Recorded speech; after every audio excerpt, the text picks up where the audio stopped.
Okay, so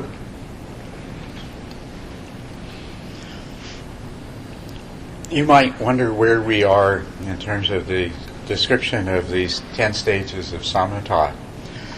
And basically what we've been talking about this morning and what I tried to guide you in that earlier meditation is the experience that corresponds to both the third and the fourth stages. The difference between the third and fourth stage is that the continuity of your attention is still interrupted from time to time. There are still gaps, and when you recognize those gaps, then you come back to the meditation object. But you do have relatively long periods of time where you can stay with the meditation object. And then in the fourth stage, the gaps disappear and there is continuity. But the other characteristics of the third and fourth stage are very similar to each other. And one is that you can't always or quite often you're not able to hold the meditation object as the primary focus of your attention, that even though you are aware of it, that it is that there is a lot of competition for your attention by other thoughts and sensations. And this is true both of those longer periods in the third stage and in the uninterrupted continuity of attention in the fourth stage. Is that you have a lot of things going on in your mind, and there is this competition for what is going to be the primary focus. A helpful language to discuss that is to call all of those other thoughts and feelings and sensations, other than the ones that constitute the meditation object, distractions. So you have your meditation object and you have distractions. And when the meditation object is the primary focus of your attention, then all of those distractions are subtle. They're subtle distractions. That's the label that we'll give to them. When one of those distractions displaces the meditation object so that it kind of slips into the background or the periphery, then we will say that that subtle distraction has become a gross distraction. Right? And of course, particularly in the third stage, the gross distraction, you are at risk of having the gross distraction cause you to completely forget the meditation object.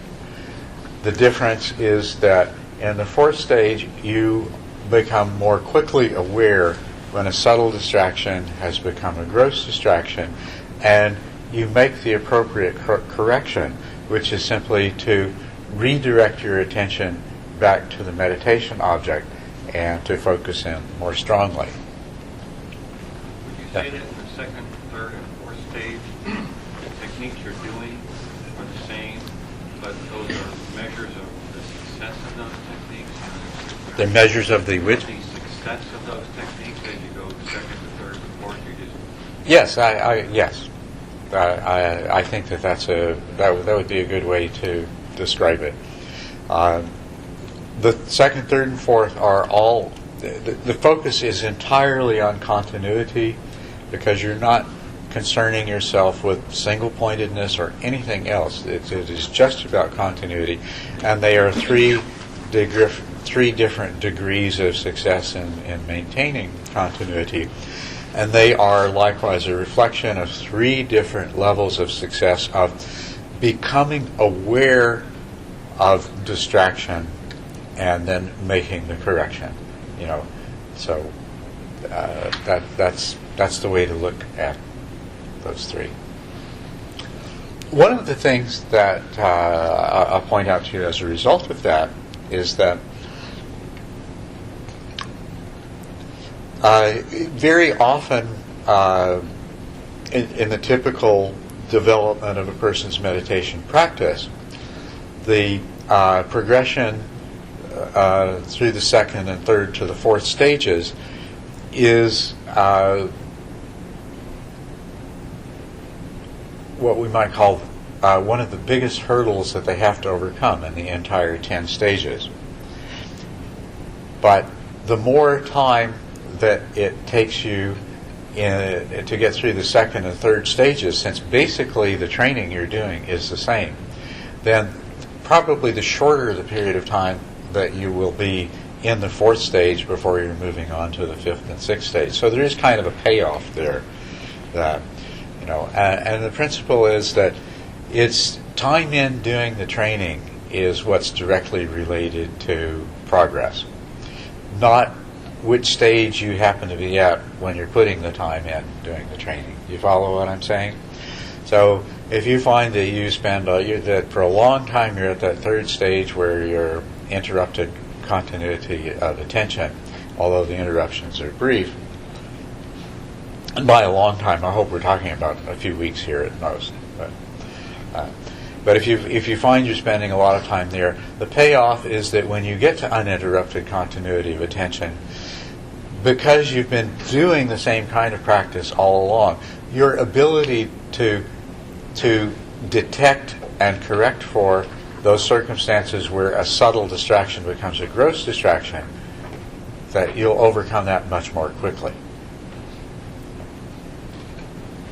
And in terms of distraction, that's really all that the fourth stage is about, is how quickly you recognize when a subtle distraction has become a gross distraction, and then you refocus your attention, and then how quickly you notice that it's starting to happen, so that you correct for it before it actually does happen. And when you become pretty good at doing that, when most of the time you sit down to meditate, and any time a subtle distraction starts to become a gross distraction, you quickly become aware of it. This is introspective awareness, right? You quickly become aware of it, and you make the correction before the transition actually happens. Then you can say that you have mastered the fourth stage, or at least, you're cycling. You've gone from cycling through, say, stages 3, 4, and 5. Now you'll be cycling through stages 4, 5, and 6, back and forth. You've moved ahead. You've made progress overall. There is the other side to the third and fourth stages, which is the dullness, and we talked about that some yesterday. And if a person is, for one reason or another, stuck in the second stage for a long time, they may start to experience dullness in the second stage. But a person whose progress is not delayed, it's usually the third stage where the person starts to experience the dullness, the sleepiness.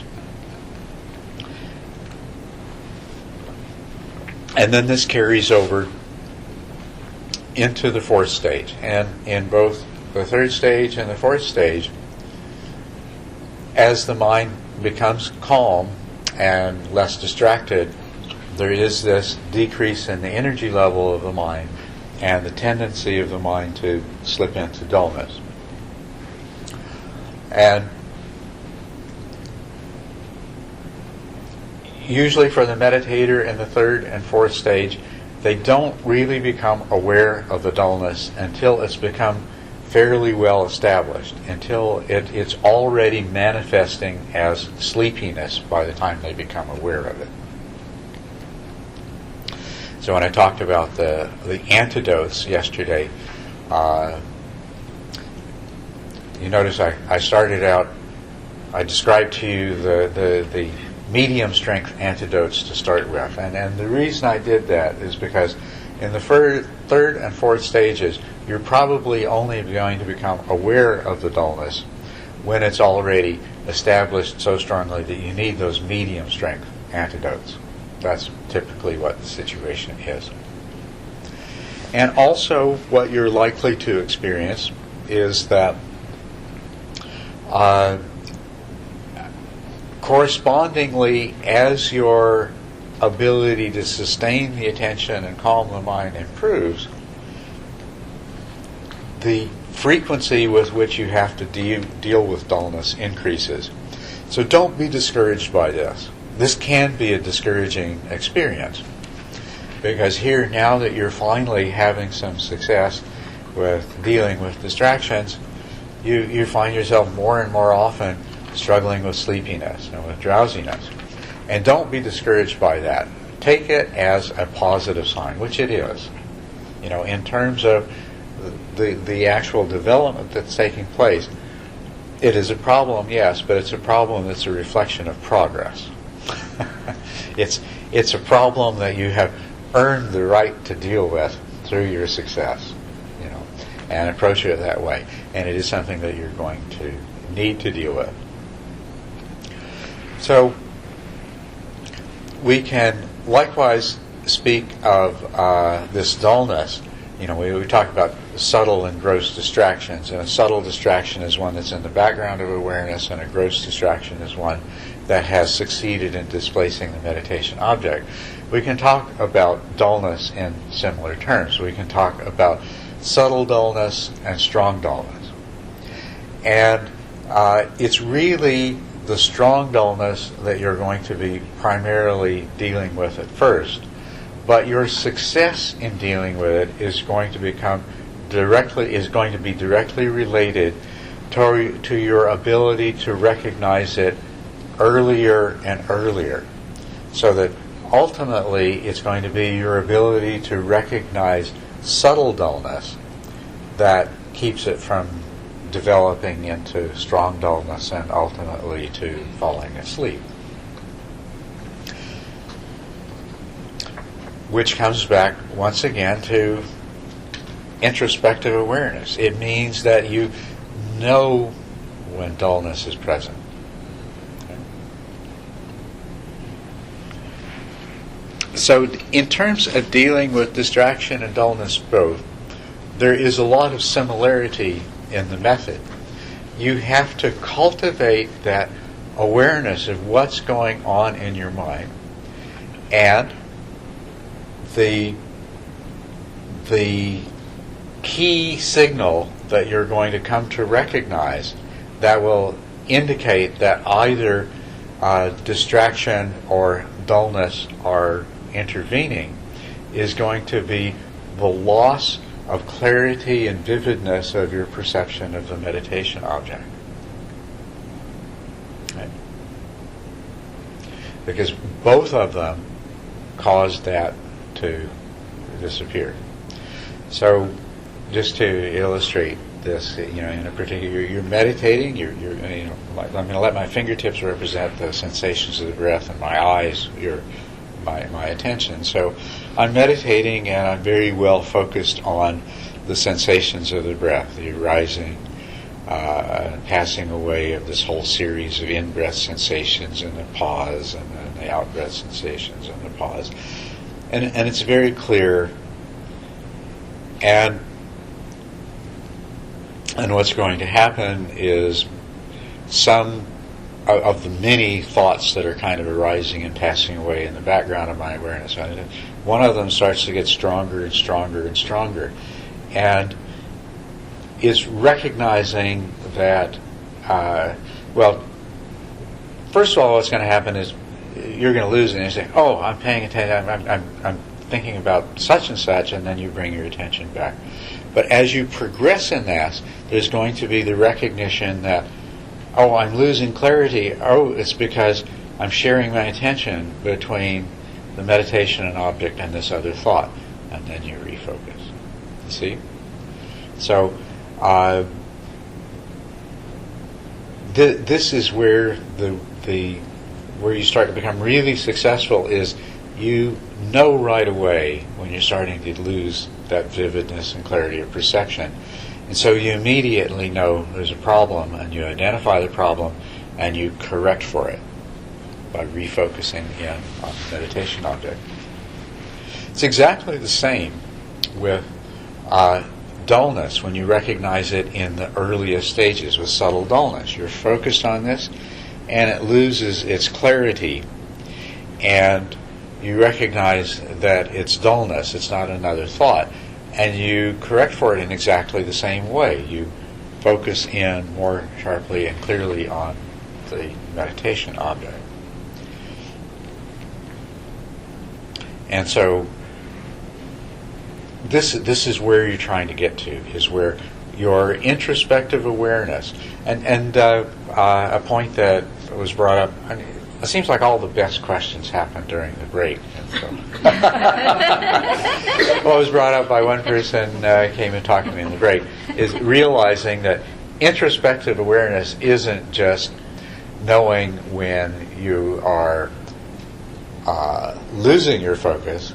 It also includes knowing when you've still got your focus. It's knowing when you're still with the meditation object, and that's a really important thing to understand, because that's where you want it to develop to. So in the fourth stage, the place that you're trying to get to, where you want to be, is where your introspective awareness is saying, aha, yes, this is really sharp and clear. Yeah, it's still sharp and clear. Okay, it's still, I'm starting to lose it. What's the problem? And then you correct for it.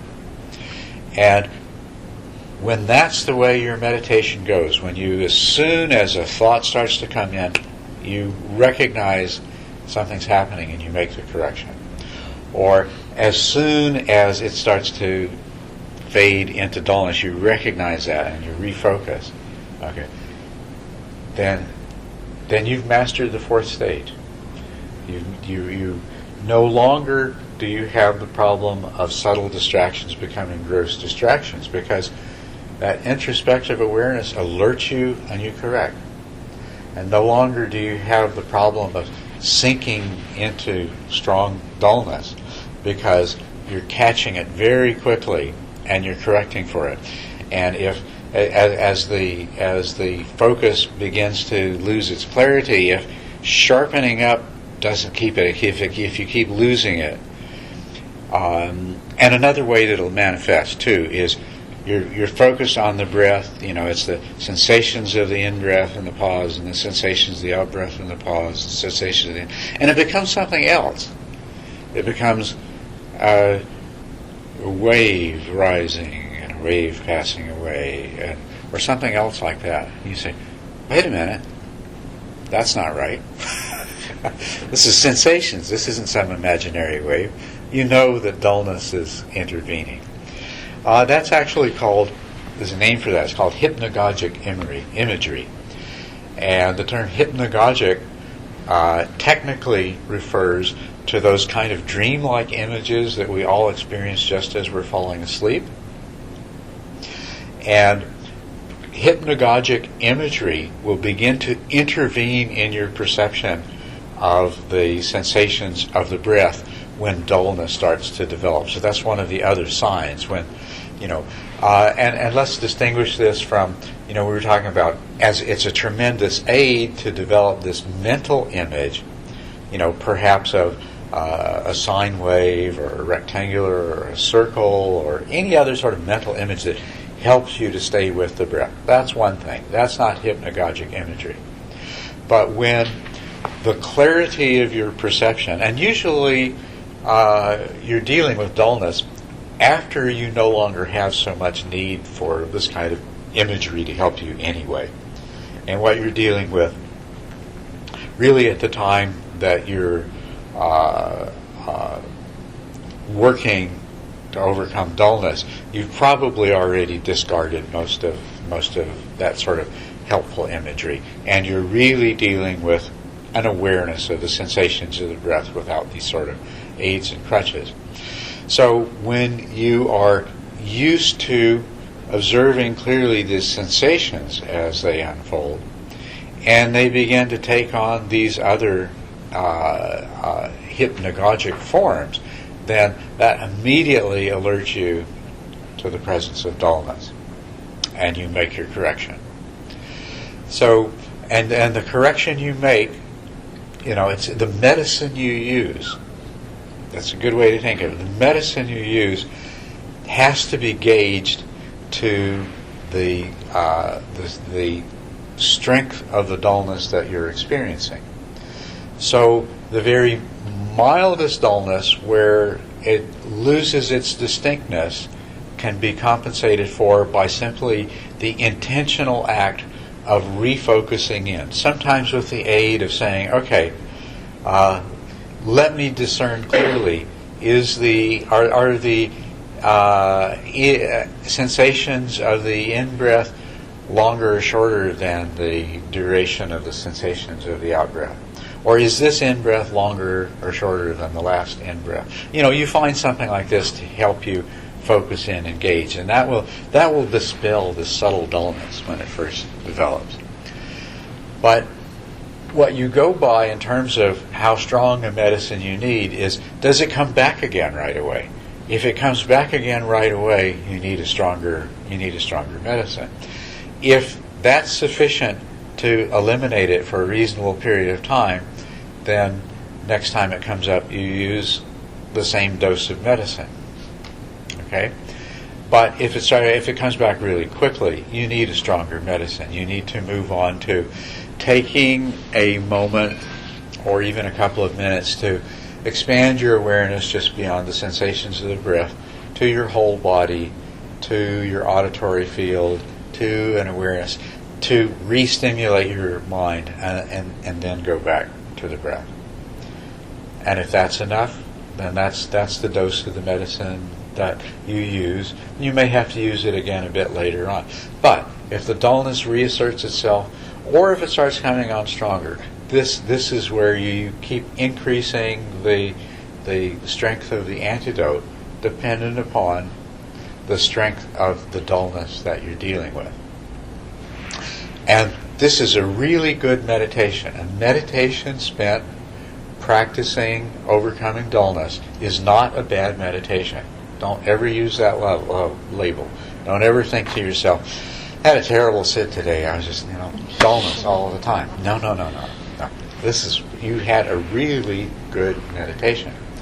Yes?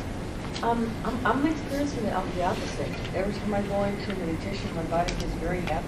Mm-hmm. It's like it wants to go there. And yesterday I couldn't meditate with them because I was so cold. But when I went home, I couldn't wait to just be alone and meditate. And once I got to my house and I sat there, I felt like a little kid, like almost like I discovered something very happy. You said your body feels very happy, so Yes. that's a little It physical. actually feels more energy than when I quit meditating. Okay, so and is your concentration on the breath really stable? You're not distracted? Yeah, Okay. another thoughts All are right. getting... This isn't a problem. This is a sign of success, but you're a little bit further ahead in the story. Oh. Okay? I'm just telling you what experience. Yeah. That's fine. That's fine. What your experience is really good, and it's good to tell me about that. But I'm just, if you look at these 10 stages, what you're experiencing is something that someone experiences when they're no longer having a problem with dullness or distraction, either one. And it's not a bad thing; it's a good thing. So, but we'll talk about that. We'll get to that. Okay. All right. Right now, I'm talking about particularly a person in the third or fourth stage who's dealing with dullness in any of its intensities. When it manifests, however it manifests that day, your response is, oh good, this is an opportunity to practice working with dullness. It may be an opportunity to practice working with subtle dullness, or it may be an opportunity to practice working with strong dullness. It doesn't matter. What you do is you practice and you use the antidotes according to the level of dullness that you're experiencing, and as it increases or decreases, you adjust. What you're looking for and what will happen won't necessarily happen every time you're having a sit that involves dullness, but what's going to happen a lot of the times is you keep working with dullness, you use a stronger and stronger antidote, whatever necessary, till then all of a sudden it's like your mind will just wake up and become alert and brilliant, and you're not going to have a problem with dullness for the rest of the sit. It might not happen every time. Sometimes the bell will ring and you'll say enough's enough before you get to that point. But that is the end point of being persistent in any given sit, of being persistent in matching the antidote to the dullness, is you're going to come to a point where all of a sudden the dullness totally dissipates and you're able to focus very well. How many of you have already experienced that at some time or another? You have? Yeah.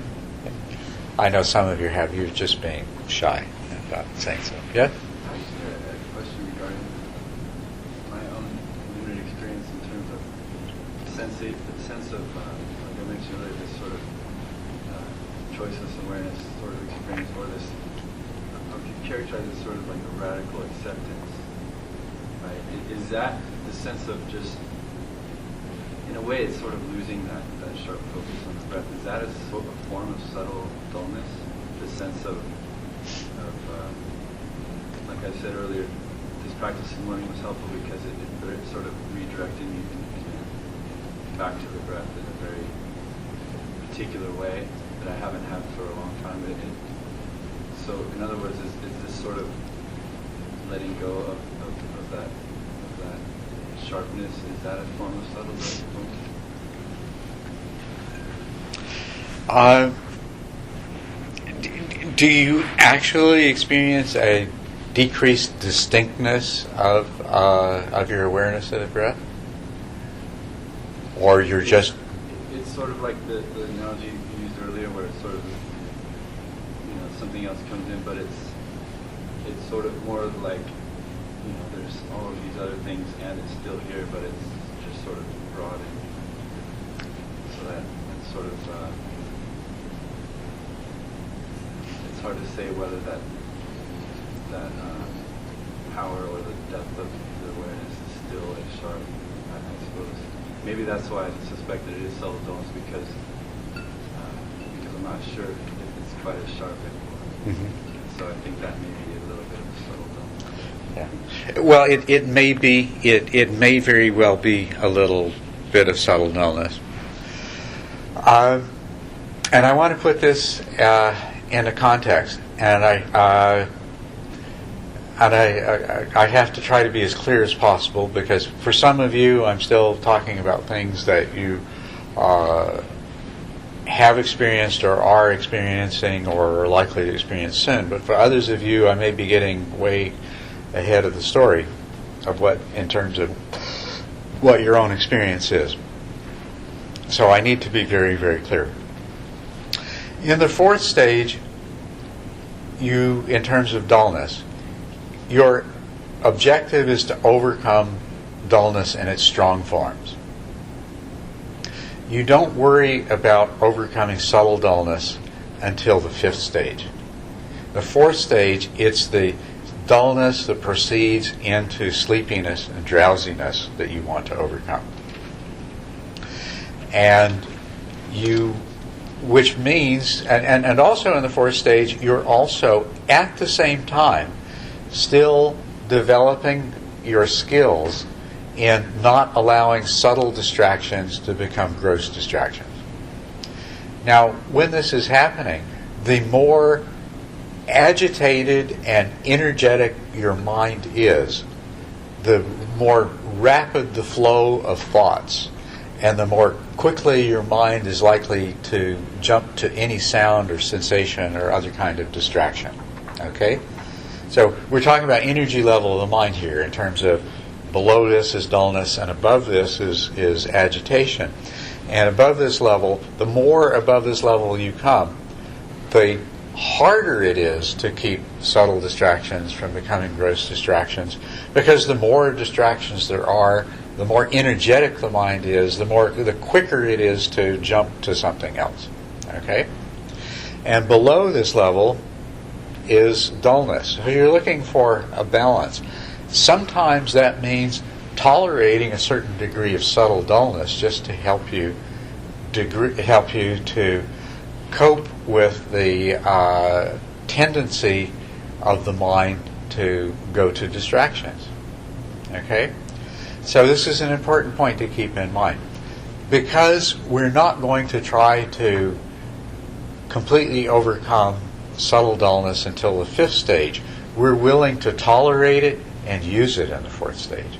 If we find that the only way we can really calm down the mind enough to stay stable is to let go of just a little bit of the intensity and vividness with which we're following the breath. It's sort of like stepping back a little bit, taking a little more relaxed perspective rather than this intent thing like this. So if you find that you're really intense like this, but your mind is just so restless and agitated, then you might find it very helpful and very useful to just step back and observe the breath, observe the sensations of the breath from a little more relaxed and not so intensive perspective, and lose a little bit of clarity. It's all right. Of course, if you go too far, you'll find yourself sinking into dullness. But then you bring yourself back again. It is very much, it's looking for a balance point. And if you read some of the classic meditation texts, there is a metaphor that's used. It was originally used actually by the Buddha himself in one of the sutras, of the tightness with which you tune the strings of a lute or a stringed instrument. And of course, when they're too tight, it doesn't work, and when they're too loose, it doesn't work. So you're finding that right point. And really, that metaphor, people like to use it all over the place, but I think really where it's meant to be applied is to this situation that you have in the fourth stage of the practice, where you're trying to find that balance where the mind is not so agitated that you just go crazy trying to stay focused on your meditation object, and the strings are not so loose, the mind is not so de-energized that you're just sinking into drowsiness. You're finding that balance point. And not always, but sometimes finding that balance point. Some days, some sits, means that you relinquish some of the vividness and clarity that you have enjoyed before, because that's the only way to calm the activity of the mind enough, and that's where your balance point is.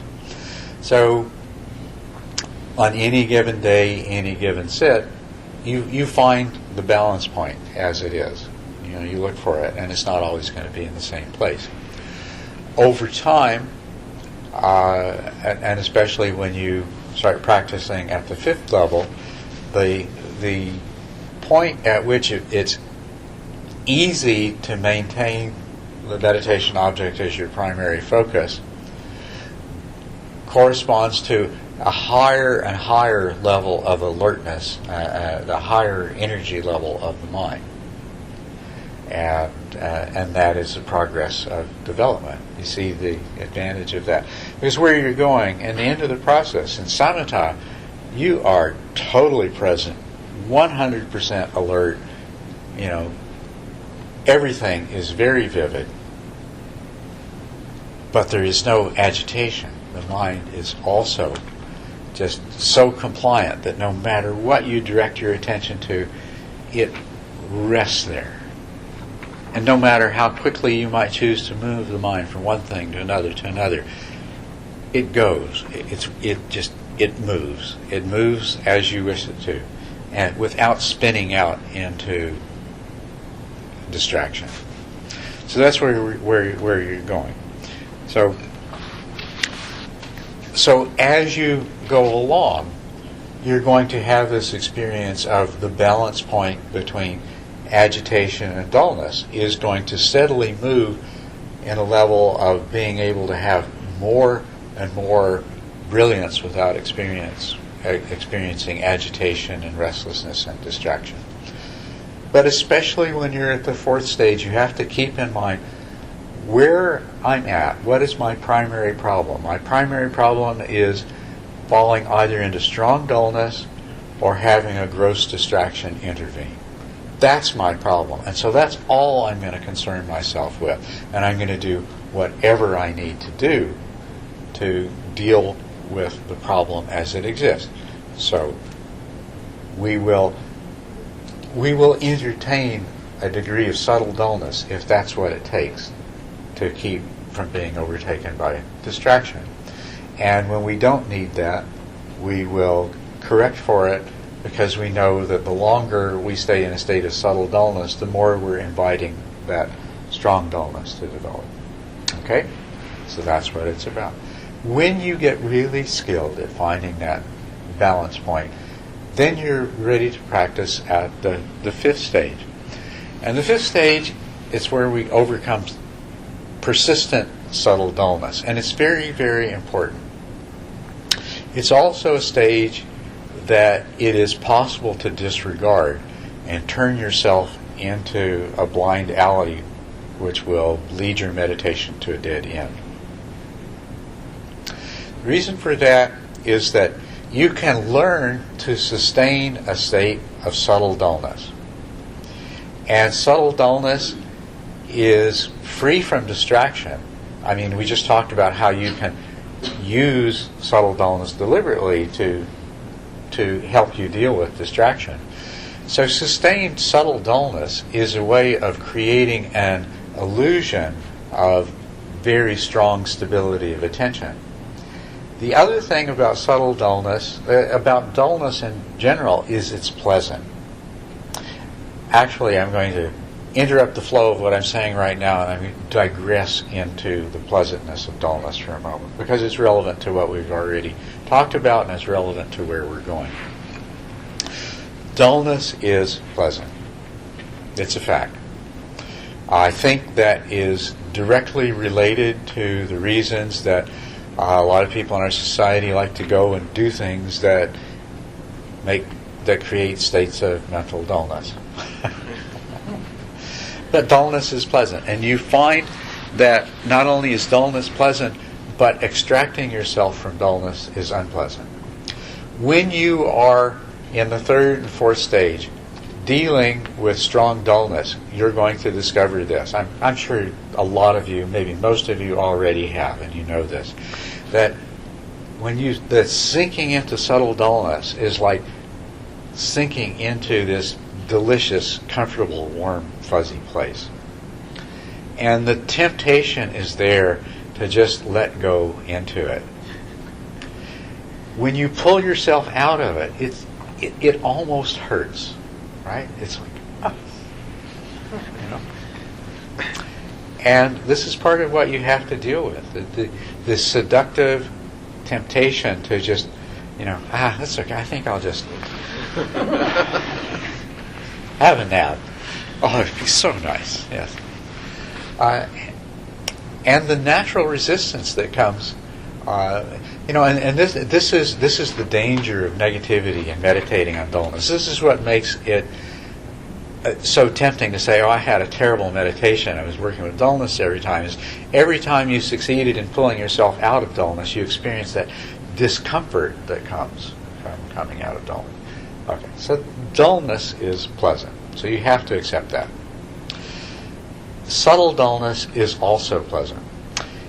If your mind becomes conditioned, you sit down to meditate, you focus on the sensations of the breath, and you enter into this place of stable, subtle dullness, really not very clear perception of the breath, but you believe it's a really good meditation because, hey, I'm not having a lot of distraction. I'm not aware of anything else at all. I'm just, I'm just sitting here in this mellow, focused state. Yeah, there's that breath thing happening, and it feels so good. And it does. And you can sit there for an hour with this lovely, beautiful breath thing happening and feeling the pleasure of it, and get up and say, "Boy, that sure is a nice meditation. I don't know where I went, but it was wonderful. I was just gone. I feel so good now." The only problem is you won't ever get anywhere else. Every time you sit down and meditate, you'll repeat that same experience. And at some point, you'll start to get tired of it. Because, hey, a couple of glasses of wine, does almost the same thing. Especially if you put some nice music on. All right? Yeah. So it's very important in the training in meditation, you don't allow yourself to get sidetracked by subtle dullness. And that's what makes the fifth stage very, very important, is that, and it's not that difficult. It's not like it takes a lot of time. It's not like it's a huge problem.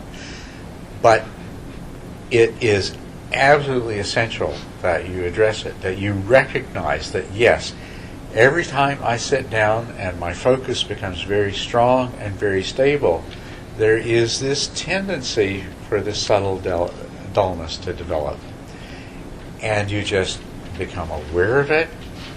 And this is really what the whole fifth stage is about, is becoming aware of it, learning to recognize it, learning to recognize subtle dullness.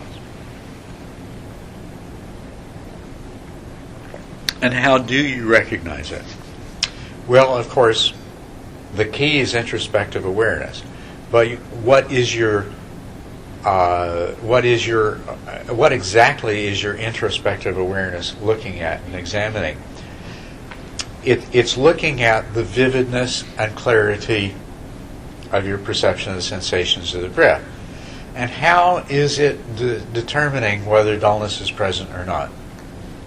It has to be by reference to the previous clarity and vividness that you have experienced. And that is the key. The kind of question that you hold in your mind is, do I have the same vividness that I've experienced in the past when I know that I've had a good meditation? And if not, that's what you want to try to, that's the level of vividness and clarity that you want to bring yourself towards. And sometimes you will, without slipping into that struggle with distraction, experience an even more brilliant and clear intensity of perception. And when that happens, that gives you a new standard that you can also work towards. But after a little while, you'll become very skilled at recognizing the earliest signs of subtle dullness setting in. And you'll just be able to brighten your awareness, and it's no problem after that. And then it just happens less and less often. And then you work through that stage of the practice.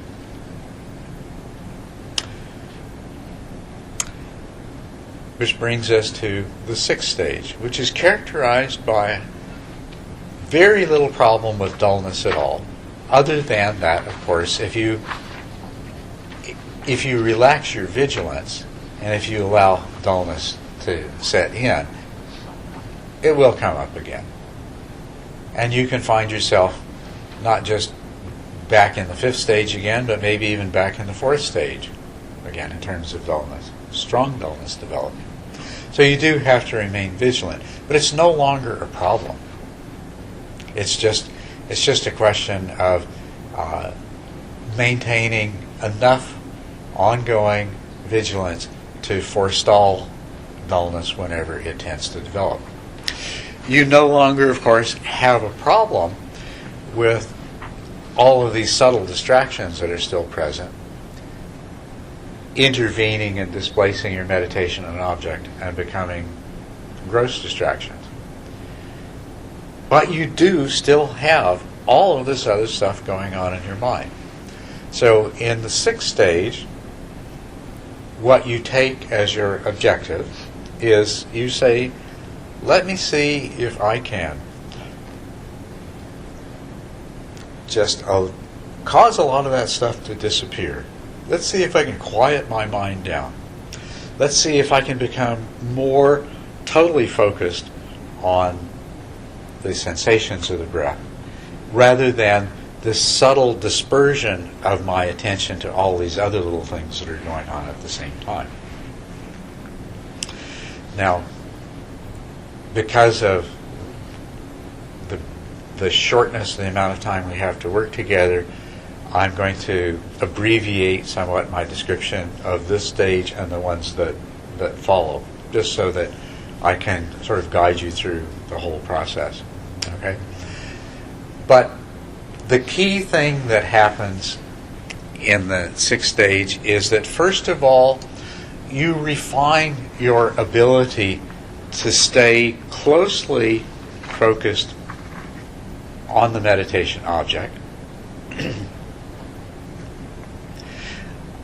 Your introspective awareness allows you to realize that even while you stayed focused on the meditation object, the scope of your awareness has been fluctuating, and sometimes it expands, and there's a lot of other stuff going on you're aware of. Sometimes you're able to focus in more tightly, and a lot of that stuff kind of disappears into it's in the background, and now it disappears into the background. You're not really aware of it at all.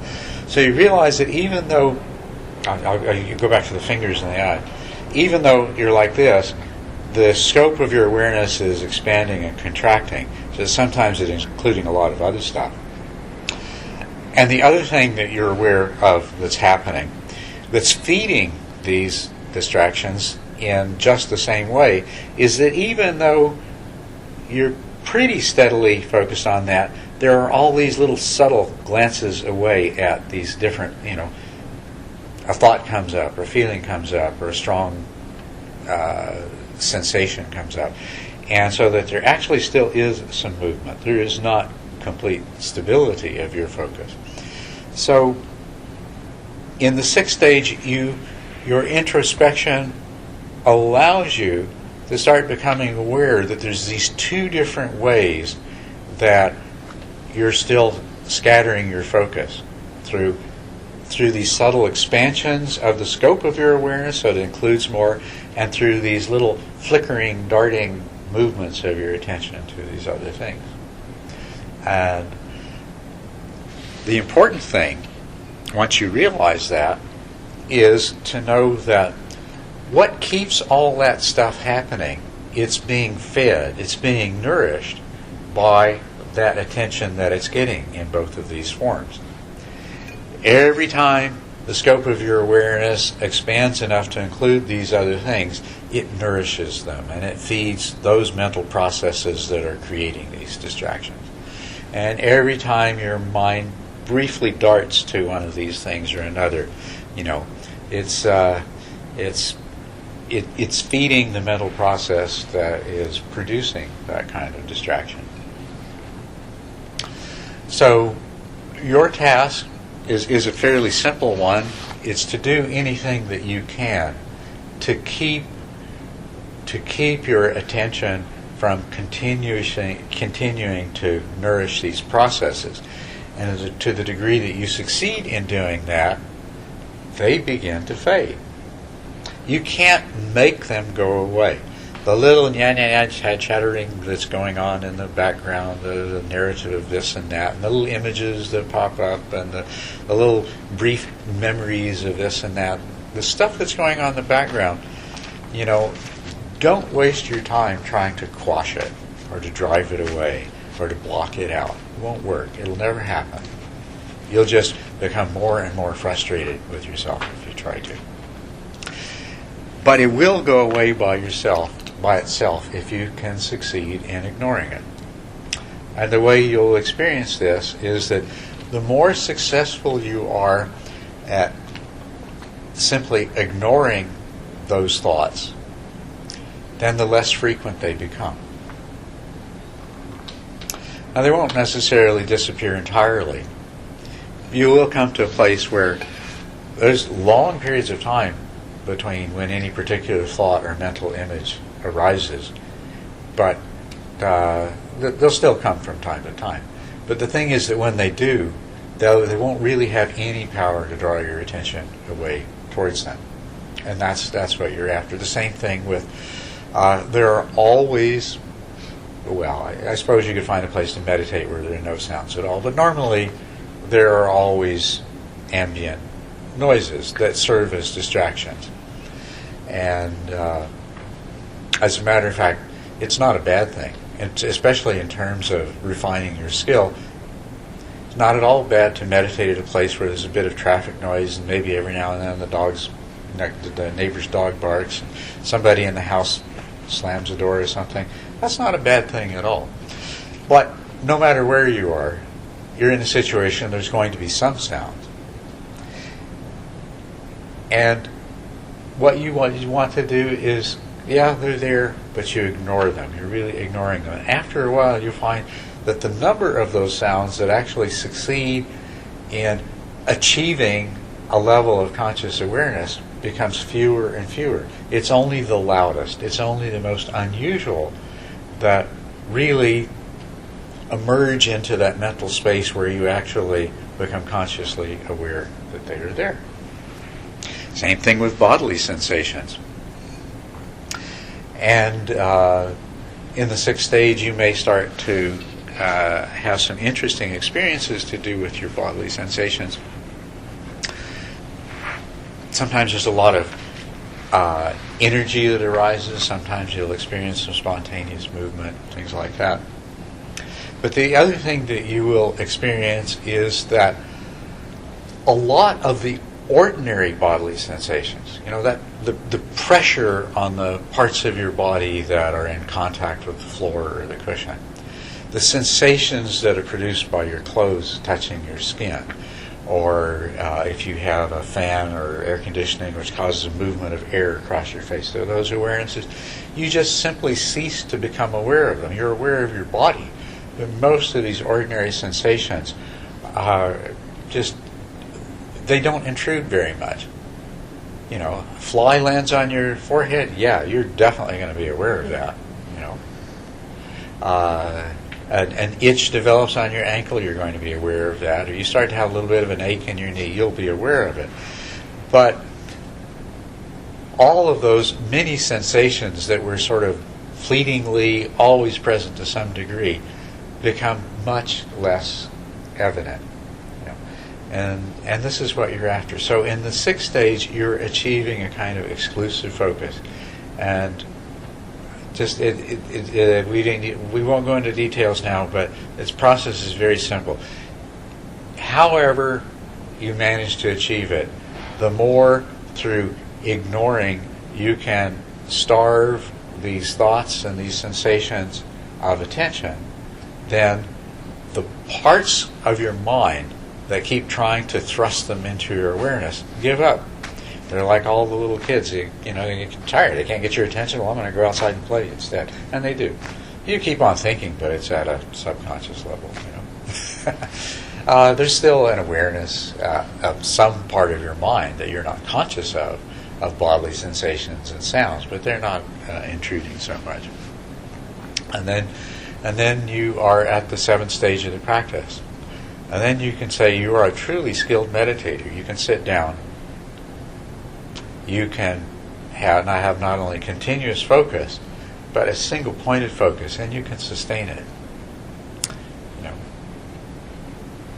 The only thing is, at this stage, you do have to stay vigilant. And you do have to take action.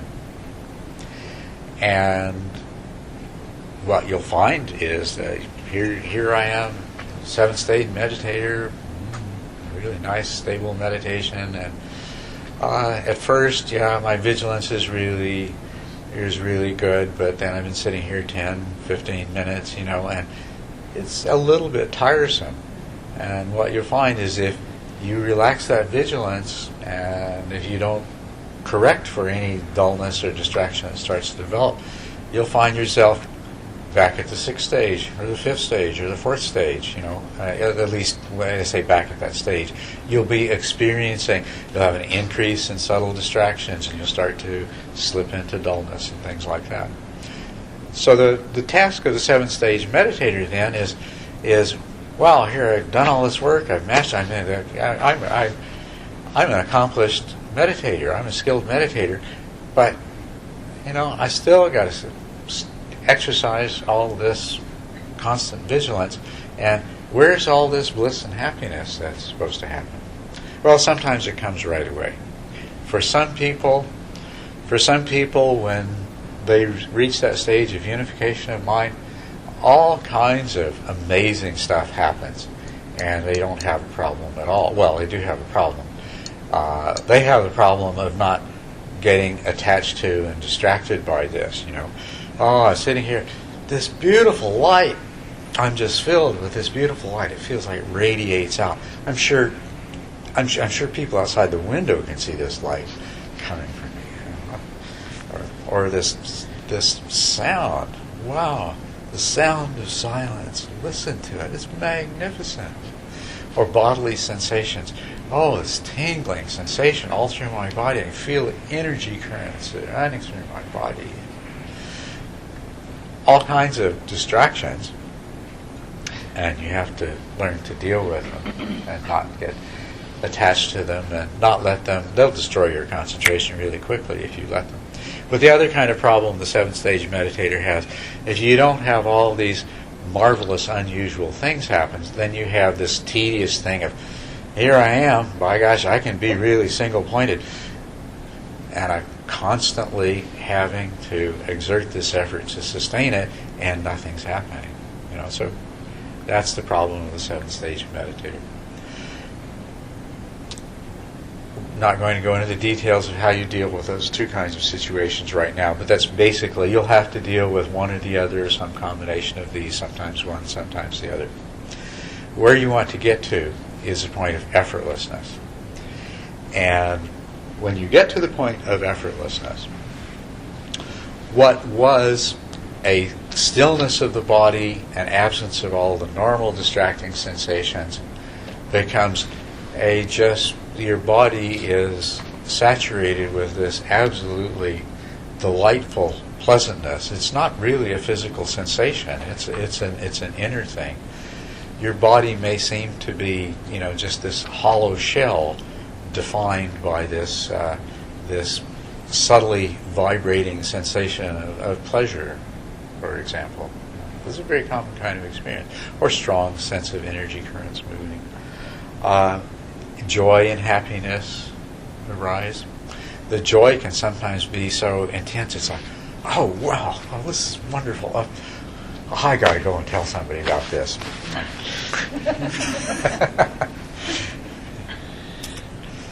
Or thoughts like, wow, this must be it. I'm enlightened now for sure. This is it. Wow, I've never been so happy.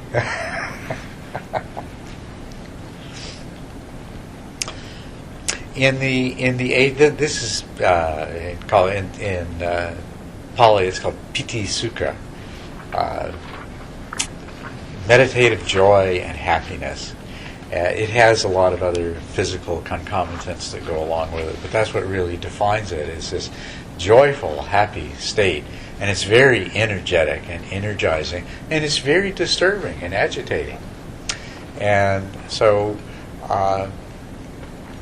it comes in bursts and it disappears, and you find yourself longing for it, seeking for it. And the only way you can make it happen is to get into that single-pointed state and get into that effortlessness, and then it comes. And so the more you crave it and the more you try to make it happen, the less likely it is to happen in any given sit. But after a while you get really good, and every time you sit down, you're able to experience the arising of Piti Sukha. And that's wonderful. Then you've mastered the 8th stage. But it's still very energizing and energetic and distracting. The 9th stage, you have to get used to this. You have to, just through experiencing it over and over again, you get used to it. It becomes less of a distraction, less of an attachment.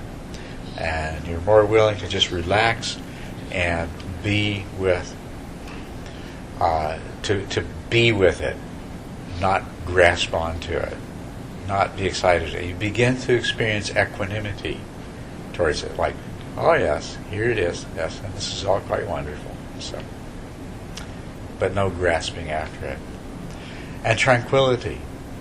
The excitedness of the joy disappears, and the energeticness of it, and it's replaced with a strong peacefulness and tranquility. And this is where you're entering into the 10th stage, a fully developed samatha, where there is still the joy, but it is just the background state of mind. And there is still the happiness, but it's not something that you're clinging to and grasping onto. What is really predominant is the tranquility, the peace, the tranquility, the clarity of mind, and the ease and facility with which you can use your mind for anything you choose. That's the 10th stage. Okay. So, thank you. I've taken you through the whole process. I think it's time for us to take a break and let you stretch your legs a little bit. And then we'll come back and I want you to talk to me about what I taught you to this point. I'm sure a lot of questions have come up, and I'm just so much looking forward to answering them.